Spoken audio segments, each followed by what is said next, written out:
आज हम इस वीडियो में आपको बताएंगे, यदि कोई व्यक्ति या कोई स्टूडेंट चाहता है कि इस इंडस्ट्री में आना चाहता है, वीडियो एडिटर बनना चाहता है, तो उसे क्या करना चाहिए, वीडियो एडिटिंग सीखने से पहले क्या क्या जानकारी होनी चाहिए।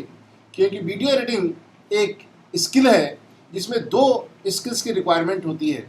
एक होती है आपको क्रिएटिव स्किल और दूसरी होती है टेक्निकल स्किल। इन दोनों स्किल्स को मिला करके वीडियो एडिटिंग का कैरियर बनता है। तो सबसे पहले आपको यह जानकारी होनी चाहिए कि वीडियो एडिटिंग कैरियर शुरू करने से पहले या एडिटिंग शुरू करने से पहले आपको किन किन बातों को ध्यान में रखना चाहिए।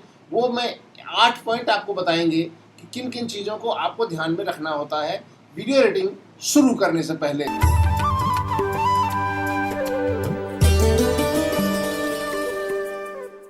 मेरा नाम है रमाशंकर। मैं पिछले 22 साल से वीडियो एडिटिंग, ग्राफिक्स डिज़ाइनिंग और कंप्यूटर इंडस्ट्री में काम कर रहा हूँ। इस दौरान हमने कई सारे चैनल्स में काम किए हैं, बहुत सारे लड़कों को पढ़ाया है, बहुत सारे स्टूडेंट्स को पढ़ाया है, बहुत सारे स्टूडेंट्स हमारे इंडस्ट्री में काम कर रहे हैं। वीडियो एडिटिंग शुरू करने से पहले आपको कई सारी चीज़ों पर ध्यान देना पड़ता है। यदि आपको ये बात पता नहीं है कि फुटेज आपकी किस फॉर्मेट में है, किस फॉर्मेट में आपका वीडियो है, किस फॉर्मेट में आपको लेना है, कौन सी इंडस्ट्री में काम कर रहे हैं, क्या करना है, आउटपुट कैसा देना है, तो ये सारी चीज़ें आपको पता होना चाहिए। नंबर 1 पे आपको ये पता होना चाहिए जो आप वीडियो एडिट कर रहे हैं वो किस इंडस्ट्री का है। मतलब what type of the video आप जो एडिट करने जा रहे हैं, वो न्यूज़ का है, प्रोग्राम का है, यूट्यूब के लिए है, इंटरटेनमेंट का है, या पर्सनल वीडियो है, या कुछ कैसा है और क्यों इसको एडिट किया जा रहा है, उसका पर्पज़ क्या है, उसका फॉर्मेट आउटपुट क्या देना है, इस बारे में आपको जानकारी होनी चाहिए। यदि इस बारे में जानकारी नहीं हुई तो आपको प्रोजेक्ट बनाते समय टाइमलाइन की सेटिंग, एक्सपोर्ट करते समय पर्टिकुलर फॉर्मेट, एडिट करते समय जो उसकी फील है, टोन है, music selection, edit selection, effect का सिलेक्शन, बैकग्राउंड सिलेक्शन, जिस पर्पज़ से आपका वीडियो एडिट किया जा रहा है शायद उस वीडियो को उस पर्पज़ के लिए आप ना कर पाएँ। इसलिए सबसे पहले आपको ये पता होना चाहिए कि आप जो वीडियो एडिट करने जा रहे हैं वो किस पर्पज़ के लिए बनाया जा रहा है, किस इंडस्ट्री के लिए बनाया जा रहा है। सबसे पहले आपको ये जानकारी होनी चाहिए, जिससे आपकी जो है वीडियो एडिटिंग का फ्लो, फील और इफ़ेक्ट और एस्पेक्ट सारी चीज़ें कवर कर पाएंगे आप। दूसरा सबसे ज़्यादा इम्पॉर्टेंट अहम रोल होता है कि जो आप एडिट करने जा रहे हैं उसके लिए आप कौन सा सिस्टम प्रयोग करेंगे। आप जिस सिस्टम पर प्रयोग करने जा रहे हैं वो विंडो है या मैक है, ये भी आपको जानना बहुत ज़रूरी होता है, क्योंकि बहुत सारी चीज़ें चेंज हो जाती हैं आपकी ऑपरेटिंग सिस्टम चेंज होने के साथ ही। आप वीडियो एडिटिंग का काम मैक पे करेंगे या विंडो पे करेंगे, इस बात पे निर्भर करता है कि आपका वर्क फ्लो क्या होगा। कुछ ऐसे सॉफ्टवेयर होते हैं जो विंडो में काम करते हैं लेकिन मैक में काम नहीं करते, जो मैक में काम करते हैं वो विंडो में काम नहीं करते हैं।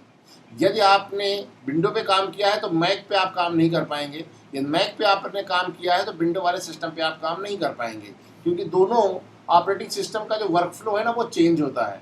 इसलिए आप एडिट शुरू करने से पहले आप ये ज़रूर निश्चित कर लें जिस भी कंप्यूटर सिस्टम पे आप काम करने जा रहे हैं वीडियो एडिटिंग का, वो सिस्टम मैक है या विंडो है, पता होना चाहिए। इसके अलावा इनके वर्जन भी होते हैं। विंडो का भी अपना वर्जन होता है, विंडो 7 है, 8 है, 8.1 है, 10 है। इसी तरीके से मैक का वर्जन होता है 10.12 है, 13 है, 14 है, 15 है।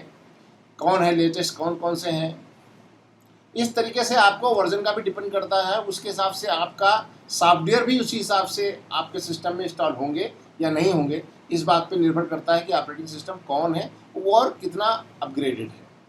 तो ये आपको पता होना चाहिए। नंबर 3 बात ये होनी चाहिए, एडिट करने जा रहे हैं जिस सिस्टम पे, उस सिस्टम पर वीडियो एडिटिंग टूल यानी वीडियो एडिटिंग सॉफ्टवेयर कौन सा है। हर ऑपरेटिंग सिस्टम के लिए अलग अलग वीडियो एडिटिंग सॉफ्टवेयर मौजूद रहते हैं, चाहे मैक हो, विंडो हो, दोनों पे अलग अलग सॉफ्टवेयर्स होते हैं, अलग अलग कंपनी के होते हैं, उनको काम करने का तरीका अलग होता है। यदि आपने उस पर काम नहीं किया है तो शायद आपको कोई प्रॉब्लम हो सकती है। इसलिए एडिट शुरू करने से पहले ये ज़रूर जानकारी ले लें जिस भी सिस्टम पे आप काम करने वाले हैं उस सिस्टम पे जो मेन वीडियो एडिटिंग सॉफ्टवेयर है या टूल है वो कौन सा है। जैसे विंडो पे जा रहे हैं तो आपको बहुत सारे ऑप्शन मिल जाते हैं। विंडो पे आपको प्रीमियर मिल सकता है, ईडीएस मिल सकता है, साइबर डायरेक्टर मिल सकता है, पिनाकल मिल सकता है, एविड मिल सकता है, प्रीमियर एलिमेंट मिल सकता है। इस तरीके से कई सारे सॉफ्टवेयर्स हैं जो आपको प्रीमियर उस पर पीसी पे मिलते हैं। इसी तरह मैक पे जाते हैं तो हो सकता है आपको प्रीमियर मिल जाए, एविड भी मैक के लिए होता है। और इसके अलावा आपको फाइनल कट प्रो 10 है या फाइनल कट प्रो 7 है, ये भी डिपेंड करता है कि आप क्या करेंगे, कैसे करेंगे, और उस पर आपने काम पहले से किया है या नहीं किया है, तो आपको टूल के बारे में जानकारी होनी चाहिए। इसके अलावा आपको ये भी जानकारी रखनी चाहिए बेसिक रिक्वायरमेंट। जिस भी प्रोजेक्ट के लिए आप काम करने जा रहे हैं, जिस भी क्षेत्र के लिए काम करने जा रहे हैं, जो वीडियो आप करने जा रहे हैं, उसमें क्या क्या रिक्वायरमेंट है।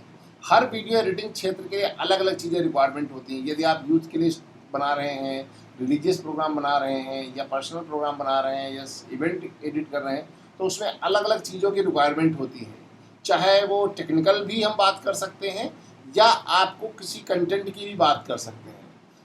अलग अलग क्षेत्र के अलग अलग रिक्वायरमेंट होती हैं। जैसे न्यूज़ की एडिटिंग आप कर रहे हैं, तो न्यूज़ की एडिटिंग करते समय आपको बहुत सारे, हो सकता है लोअर बैंड की ज़रूरत पड़े, अपर बैंड की ज़रूरत पड़े, लोकेशन बैंड की ज़रूरत पड़े। इसके अलावा बाइट्स कटने की ज़रूरत पड़ जाए, म्यूज़िक की ज़रूरत पड़ सकती है, मोन्टाज बनाना है, प्रोमो बनाना है, स्टिंग बनाना है। इस तरह से कई सारी चीज़ें न्यूज़ में होता है। यदि शादी की एडिटिंग करने जा रहे हैं तो आपको बहुत सारे बैकग्राउंड की ज़रूरत पड़ती है, म्यूज़िक की ज़रूरत पड़ती है, और इफ़ेक्ट्स की ज़रूरत पड़ती है। तो वो आपके सिस्टम में इंस्टॉल्ड है या नहीं है। इस रिक्वायरमेंट में यदि आप यदि आप जाते हैं शादी के एडिटिंग में, तो बहुत सारे प्लगइन्स की, प्री बिल्ड इफ़ेक्ट्स की या प्रोजेक्ट्स की ज़रूरत पड़ती है, तो वो ऑलरेडी सिस्टम में है या नहीं है। इसके अलावा आपके सिस्टम का कॉन्फ़िगरेशन भी आपको टेक्निकली देखना पड़ता है। उसमें रैम कितनी है, सीपीयू कौन सा है, हार्ड ड्राइव कितनी है, ये स्पेस है या नहीं है, डीवीडी राइटर है या नहीं है, पेन ड्राइव कौन सा काम करता है, कनेक्शन क्या है सिस्टम में। ये सारी बेसिक रिक्वायरमेंट होती हैं जो आपको फुलफिल करनी पड़ती हैं। तो इस चीज़ को आपको ध्यान में रखना पड़ता है। इसके अलावा आपको ये ध्यान देना पड़ता है, आप जो सिस्टम पे जाते हैं, जो टेक्निकली जाते हैं ज़्यादा डिटेल में, तो आपको ये पता होना चाहिए आपकी रैम कितनी है।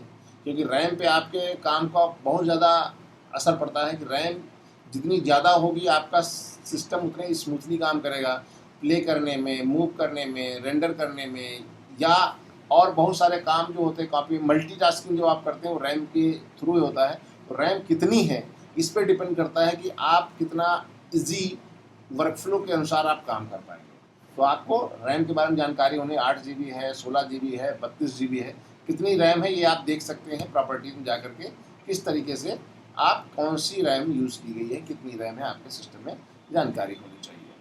अगला पॉइंट आपका आता है हार्ड ड्राइव स्पेस।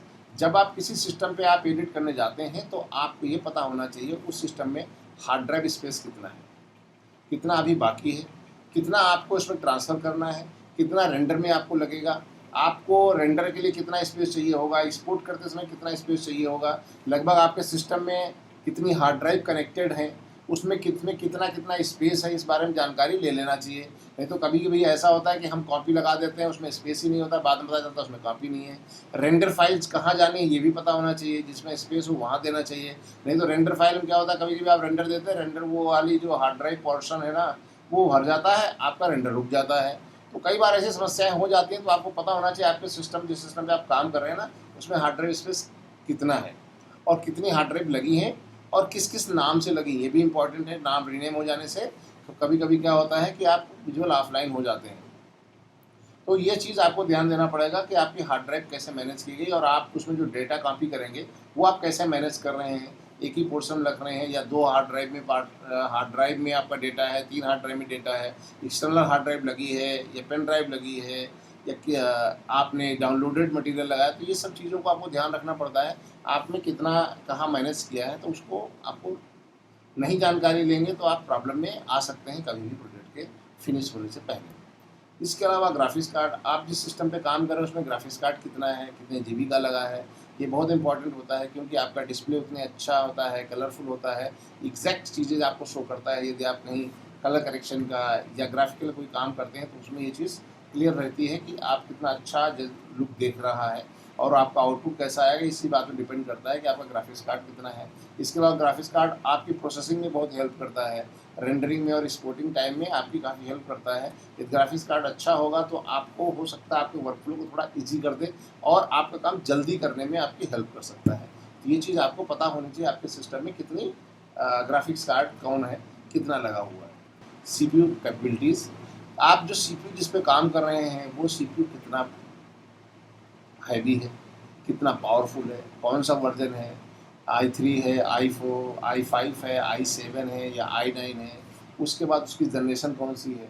मतलब जनरेशन भी कई सारी होती है। मतलब जैसे i7 आप लेते हैं तो i7 जो है ना, थर्ड, फोर्थ, 5, 6, 7, 8, 9, 10, अभी 10 जनरेशन भी आने वाला है। मतलब i5 भी 5 जनरेशन का मिलेगा, i3 भी 5 जनरेशन का मिलेगा, i7 भी आपको 5 जनरेशन का मिलेगा।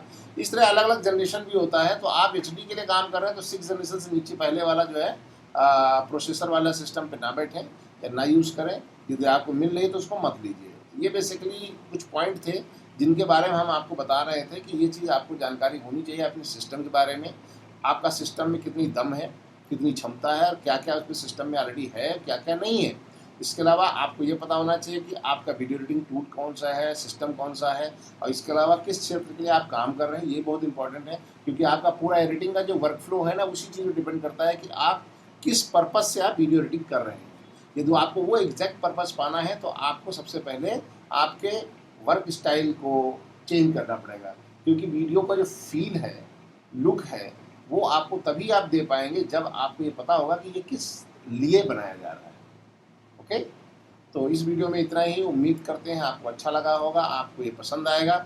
यदि आपको ये पसंद आया हो तो लाइक ज़रूर कीजिए और कमेंट कीजिए, जिससे कि हमें पता चलेगा आपको क्या पसंद आया। यदि आपको इसमें कोई चीज़ पसंद ना आई हो तो आप उसको डिसलाइक कर दीजिए और कमेंट कर दीजिए कि हमें ये चीज़ पसंद नहीं आई, तो हम अगली बार उसको सुधारने की कोशिश करेंगे।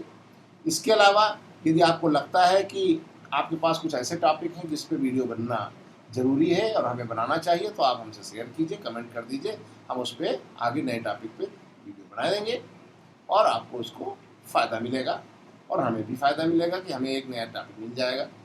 इससे जुड़े रहना चाहते हैं तो हमारे अन्य प्लेटफॉर्म हैं, उन पे आप हमसे जुड़ सकते हैं। Facebook, Instagram, TikTok and YouTube पे तो आप हैं ही। अब तक आपने सब्सक्राइब तो कर ही लिया होगा, नहीं किया तो आप कर लीजिए और नोटिफिकेशन को बेल आइकन हिट कर दीजिएगा।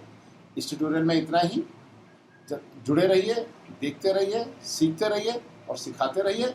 और जब तक हम नया वीडियो लेकर नहीं आते हैं तब तक के लिए रामा की राम राम।